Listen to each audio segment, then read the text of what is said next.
નમસ્કાર મિત્રો, તો આજે આપણે ભગવાન બુદ્ધ દ્વારા કહેલી વાત કરીશું કે દ્રઢ મનોબળવાળા લોકો કેવા હોય છે, તો તમે તેને જરૂરથી સાંભળજો.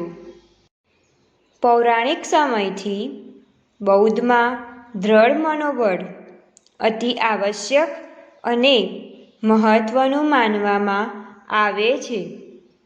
એટલા માટે કે મોટાભાગના જીવનના દુઃખો અને મોહનું આલંબન એ માનસિક ચંચળતા છે.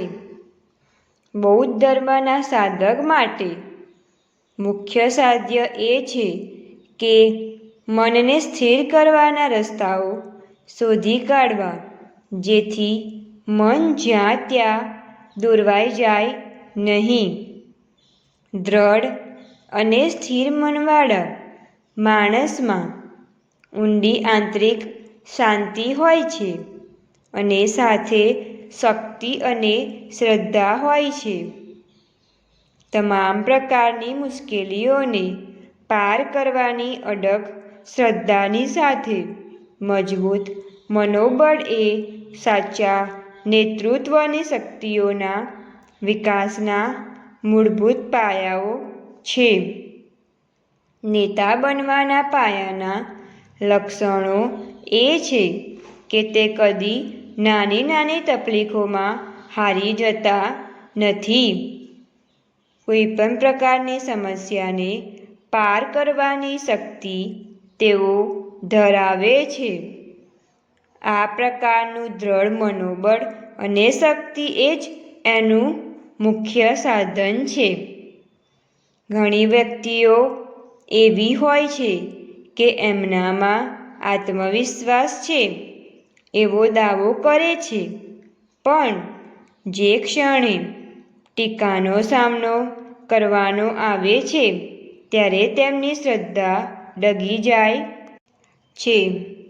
આવી વ્યક્તિઓએ સાચા અર્થમાં દ્રઢ મનોબળનો વિકાસ કરવો જરૂરી છે.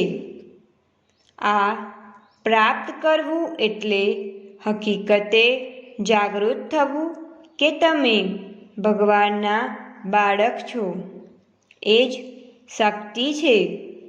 આ સમજ વિના દ્રઢ મનોબળ એ માત્ર પોકળ છે. જ્યારે હૃદયની ઊંડી ગુહામાંથી સમજીએ કે આપણે ઈશ્વર સાથે જોડાયેલા છીએ, ત્યારે આપણું મન ચંચળ નહીં બની શકે. ગમે તેમ જો આ માન્યતા ડગી જાય અને તમે એવો વિચાર કરવાનો શરૂ કરો કે તમે તમારા નસીબને કારણે ભાગ્યની નદીમાં પાંદડાની જેમ તરો છો, તો પછી તમે સંપૂર્ણ રીતે અસ્થિર બની જશો. પછી તો તમે નિરાશાજનક વિચારો તરફ દોરવાઈ જશો. જેમ કે તમારી આસપાસના લોકો તમને નુકસાન કરશે એવા વિચારો આવશે, અથવા તો એ જ કરુણ ભવિષ્યની રાહ જોશો. આ પ્રકારના નકારાત્મક વિચારોથી જીવનને દુઃખથી ભરી દેવું અથવા તો સકારાત્મક વિચારોને પસંદ કરવા એ તમારી જાતને બુદ્ધિગમ્ય રીતે સમજવું, એનો સંપૂર્ણ આધાર તમારા પોતાના ઉપર અવલંબે છે. અને આ વિશે બુદ્ધે એક વાર્તા કહી છે. એક દિવસ બુદ્ધ અને તેના અનુયાયીઓ ચાલતા ચાલતા એકથી બીજા શહેર જતા હતા. બુદ્ધને તરસ લાગી એટલે બુદ્ધ તેના અનુયાયીને અનુરોધ કરે છે કે કૃપા કરીને મને પાણી પીવડાવો. મને તરસ લાગી છે.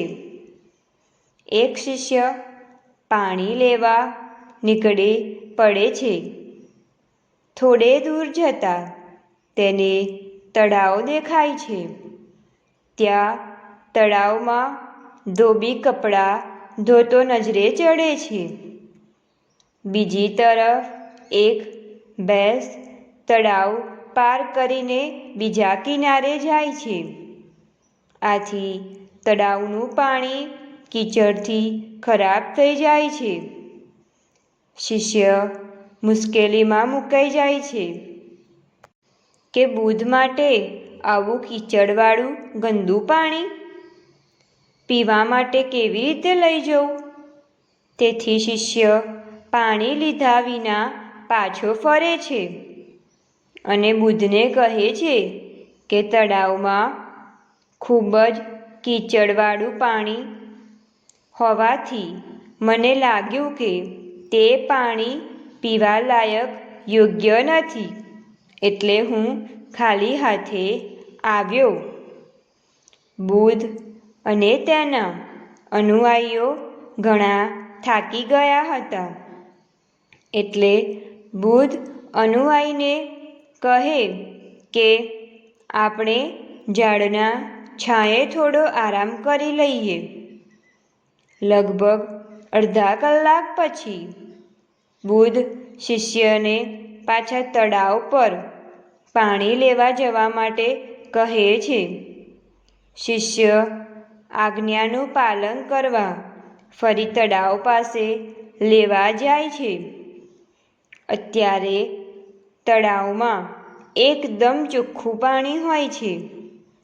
શિષ્યએ પીવા માટે પાણીનો ઘડો ભરી લીધો અને બુદ્ધ જ્યાં આરામ કરતા હતા ત્યાં આવી બુદ્ધને પીવા માટે પાણી આપે છે. બુદ્ધ પાણી સામે જોવે છે અને એ પછી શિષ્ય સામે જોઈને કહે છે, જુઓ શિષ્ય, કીચડને શાંત થઈને નીચે બેસવા દેવું જોઈએ, તો પાણી પોતાની રીતે સ્વચ્છ થઈ જશે.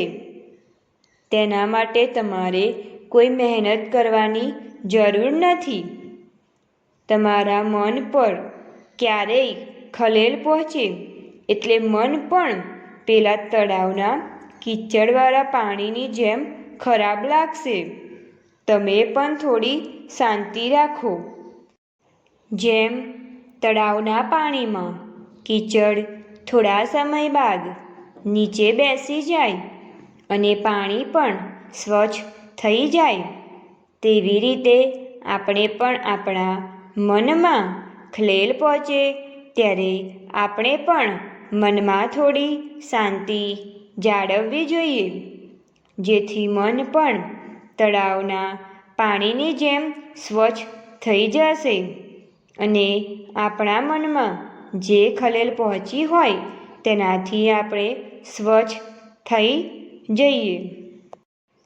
આવી જ રીતે આપણે પણ આપણું મનોબળ દ્રઢ રાખવું જોઈએ અને આવા વિડીયો જોવા માટે અમારી ચેનલને લાઈક, શેર એન્ડ સબસ્ક્રાઈબ જરૂરથી કરો.